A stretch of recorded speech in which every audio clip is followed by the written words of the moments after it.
Legend and legacy of Bill Russell. We welcome in Jackie MacMullan to SportsCenter. Jackie, did they have defense and rebounding before Bill Russell?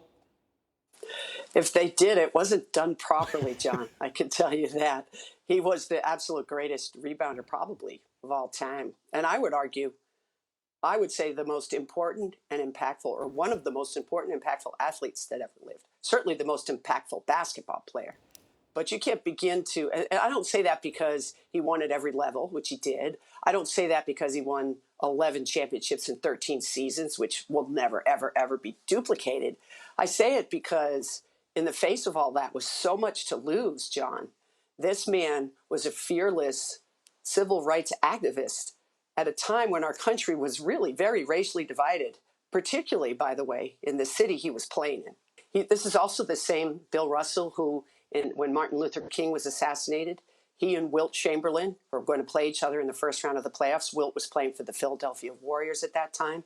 And they were intricately involved with not only the commissioner of the NBA, but also the mayors in each city, because people were rioting and they were actually trying to encourage these two men who were devastated over the death of Martin Luther King that they should play this game to help keep things calm, even if it's just for one night.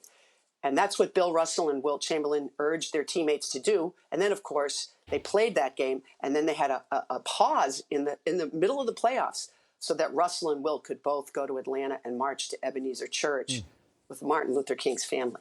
I feel like these first couple answers you've given touch on this, but why the deep reverence for this man from every generation that followed, right up into today's players?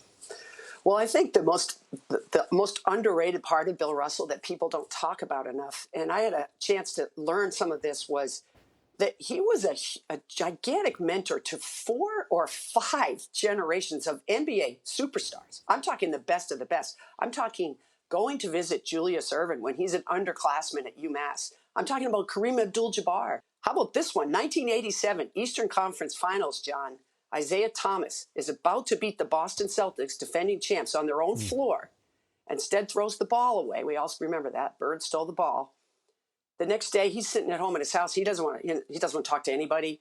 People are calling. And his wife said, "You got to take this call." And Isaiah said, "No, I don't want to talk to anybody. I don't want to talk to him." She said, "No, you got to take this call." It was Bill Russell saying, "Young man, get back on the horse, get back out there, and prove to everybody who you are." And here's Bill Russell, who's a legend for the Celtics. But those are the kind of things that Kobe Bryant spent hours on the phone talking with Bill Russell about the art of war, and how when Bill Russell was a player, the great Wilt Chamberlain, could score 1 million points, that Bill Russell admitted to Kobe that often when the game was in hand, he would allow Wilt to score. So Wilt would feel better about the matchup they had just had. I can't tell you the amount of NBA superstars that have shared the impact that Bill Russell has had on their life. So ultimately, why do you think then, because you just talk about drawing up the plays, when it came to picking a successor, Red Auerbach decided Bill Russell was the guy who should replace him? Because I think he's the greatest teammate of all time. He had a way, even though he was the best player. Red used to hold him out of practices because he played so minutes and he played so hard. And so he'd sit on the sidelines, literally drinking a cup of tea while his teammates were running up and around the floor grunting. But nobody resented him for that. But I think he really proved to everybody that as a player coach, imagine that, the first black coach in the history of the NBA, think of the pressure. And he was unfazed by all of it. He never cared what anybody thought of him. He never did. You talk about the characterization of the Kentucky incident, or the mischaracterization. Give me some other mischaracterizations, because sometimes, he was surly and he wasn't great with the press. He was moody. He was arrogant. Right, and think about that. I didn't cover Bill Russell as a player because that was in the 60s and 70s, and I was busy going to like 6th grade, so I couldn't cover him. But I got to know him many years later, and the first time I ever met him, he was visiting Boston. It was in the mid-'80s. I was 24, 25, something like that. I was working a story about teammates, and here's the ultimate teammate standing before me, and I'm a little nervous.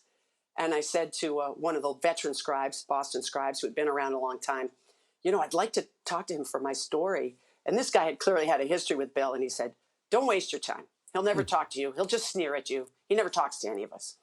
Well, Bill overheard him. Russ overheard him. He was close enough in the hallway. So I mustered up the courage to go up to this legend that I grew up watching and asked him, do you have a minute? And he said very loudly, of course I do. I have all the time you need. And so he gave me a great interview. And when we got done, I said to him, you did that because of what he said, right? And he said, yep, that's exactly what I did. And for me, that was the beginning of a nearly 40-year relationship that I'll cherish the rest of my life. Thanks for watching ESPN on YouTube. For live streaming sports and premium content, subscribe to ESPN+.